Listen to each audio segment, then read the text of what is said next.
The complaints continue for a Highlands intersection considered a hot spot for crime. From complaints of noise to homicides, shootings, Highland Avenue and Bardstown Road seem to be marking the spot.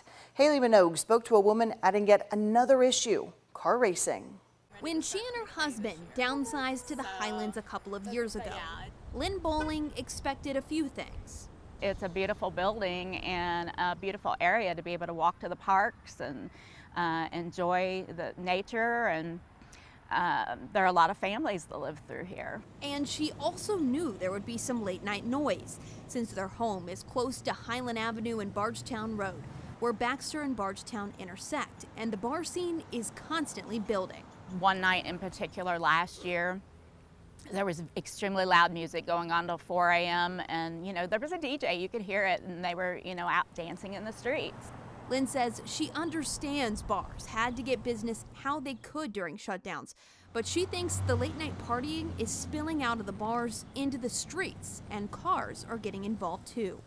Lynn says her and her husband are being woken up in the middle of the night by screeching tires, revving engines, donuts, and burnouts. Several of our neighbors in the building were awake. Everybody was awakened by it because it was just that loud.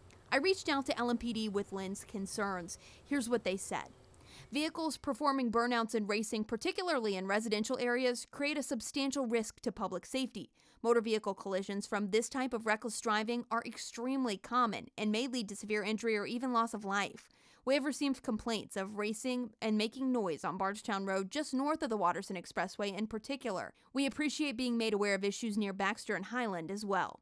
Our 5th Division officers are being informed of the matter and asked to make this a priority when they're not on calls for service.